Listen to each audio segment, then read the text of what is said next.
नमस्कार, मैं सुप्रिया और आप देख रहे हैं 4 पीएम कर्नाटक। कर्नाटक में आजकल सियासी हलचल लगातार जारी है। सत्ता पक्ष और विपक्ष के बीच आरोप प्रत्यारोप और राजनीति की उठापटक थमने का नाम ही नहीं ले रही है। सरकार और विपक्ष एक दूसरे को घेरने का कोई भी मौका नहीं छोड़ रहे हैं। यही कारण है कि विधानसभा सत्र के दौरान भी दोनों के बीच आरोप प्रत्यारोप का दौर निरंतर देखने को मिल रहा है। पिछले कुछ दिनों से प्रदेश की सिद्धारमैया सरकार घोटालों और विवादों में फंसी है। तरह तरह के आरोप लगाकर विपक्ष लगातार सरकार को घेरने का प्रयास कर रहा है। हालांकि सरकार की ओर से सभी आरोपों पर लगातार पलटवार किया जा रहा है। इतना ही नहीं, सरकार उल्टा विपक्ष को ही निशाने पर ले रही है। यही वजह है कि आए दिन सीएम सिद्धारमैया और उप मुख्यमंत्री डीके शिव कुमार विपक्ष को आड़े हाथों ले रहे हैं और सभी सवालों व आरोपों पर जवाब देकर विपक्ष को ही घेर रहे हैं। इसी क्रम में महर्षि वाल्मीकि अनुसूचित जनजाति विकास निगम घोटाले में भी सरकार और विपक्ष के बीच लगातार वार पलटवार जारी है। विपक्ष के आरोपों पर एक बार फिर मुख्यमंत्री सिद्धारमैया द्वारा पलटवार करते हुए जवाब दिया गया। प्रदेश के मुखिया सिद्धारमैया ने वाल्मीकि अनुसूचित जनजाति विकास निगम घोटाले पर पलटवार करते हुए कहा कि अनुसूचित जनजाति निगम घोटाले के सिलसिले में प्रवर्तन निदेशालय ईडी की हिरासत में पूर्व मंत्री बी नागेंद्र पर कुछ लोगों का नाम लेने के लिए दबाव डाला जा रहा है। यहाँ बता दें कि कर्नाटक महर्षि वाल्मीकि अनुसूचित जनजाति विकास निगम के लेखा अधीक्षक चंद्रशेखरन पी द्वारा 26 मई को आत्महत्या किए जाने के बाद नागेंद्र ने जनजातीय कल्याण मंत्री पद से इस्तीफा दे दिया था। आत्महत्या करने वाले अधिकारी ने अपने सुसाइड नोट में लिखा था कि 187 करोड़ रुपए का गबन हुआ है, जिसमें 88 करोड़ रुपए का अवैध हस्तांतरण भी शामिल है। इसके बाद मामले में यूनियन बैंक ऑफ इंडिया द्वारा शिकायत किए जाने के बाद केंद्रीय अन्वेषण ब्यूरो सीबीआई ने जांच शुरू की थी। बाद में इसमें प्रवर्तन निदेशालय यानी ईडी भी शामिल हो गई। संबंधित बैंक से हैदराबाद में 217 बैंक खातों में अवैध रूप से धन हस्तांतरित किया गया था।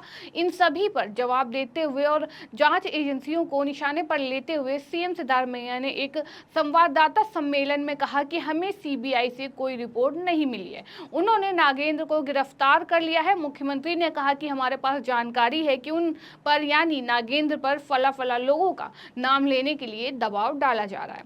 मुख्यमंत्री ने जानकारी देते हुए बताया कि सीबीआई अपने स्तर पर इसकी जांच कर रही है। मुख्यमंत्री सिद्धारमैया ने आगे कहा कि सीबीआई स्वतः संज्ञान से जांच कर रही है। मैं इस बात को रेखांकित कर रहा हूं कि ईडी ने वाल्मीकि निगम के अध्यक्ष बसनगौड़ा दद्दाल और नागेंद्र के घर पर छापेमारी की।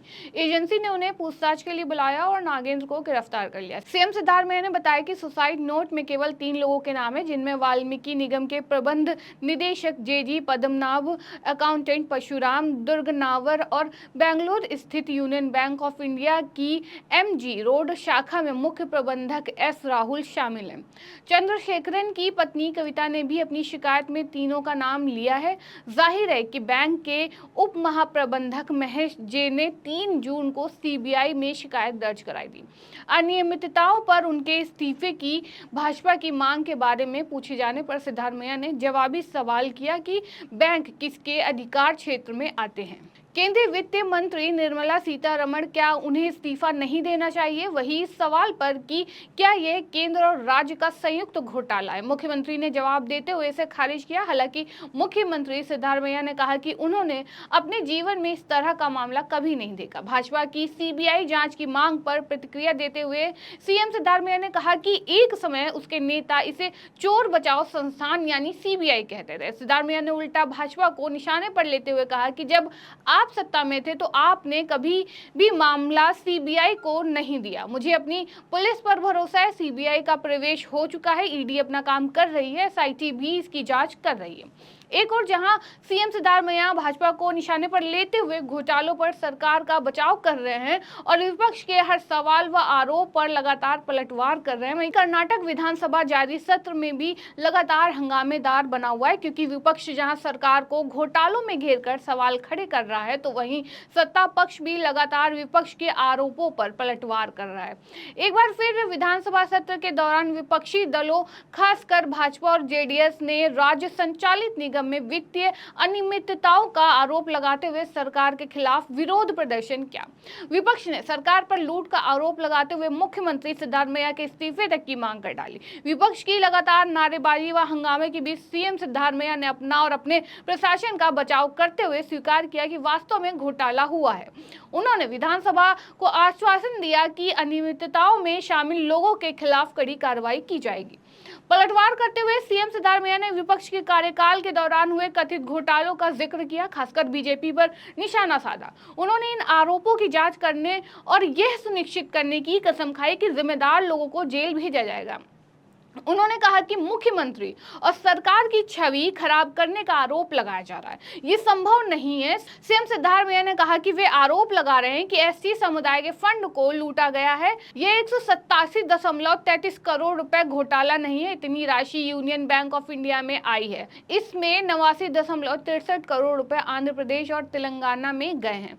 उन्हें पुनर्प्राप्त करने के लिए प्रयास जारी है। मुख्यमंत्री ने आगे कहा कि अपराधी कोई भी हो, चोर कोई भी हो, लुटेरे कोई भी हो, हम सुनिश्चित करेंगे कि उन्हें सजा मिले। किसी को बचाने का सवाल ही नहीं है। भ्रष्टाचार से कोई समझौता नहीं है। भ्रष्टाचार के खिलाफ हमारी लड़ाई जारी रहेगी। मुख्यमंत्री ने विपक्ष पर उनकी सरकार पर आरोप लगाकर अपने कुकर्मों को छिपाने की कोशिश करने का भी आरोप लगाया। उन्होंने दावा किया कि विपक्ष की हरकतें विधानसभा का अपमान कर रही हैं और लोकतंत्र और संविधान के लिए हानिकारक हैं। जाहिर है कि कर्नाटक विधानसभा का सत्र लगातार हंगामेदार बना हुआ है। सदन के अंदर हो या बाहर, विपक्ष और सत्ता पक्ष के बीच लगातार आरोप प्रत्यारोप व वार पलटवार का दौर जारी है। ऐसे में आने वाले दिनों में भी सदन के अंदर और बाहर हंगामे के आसार हैं।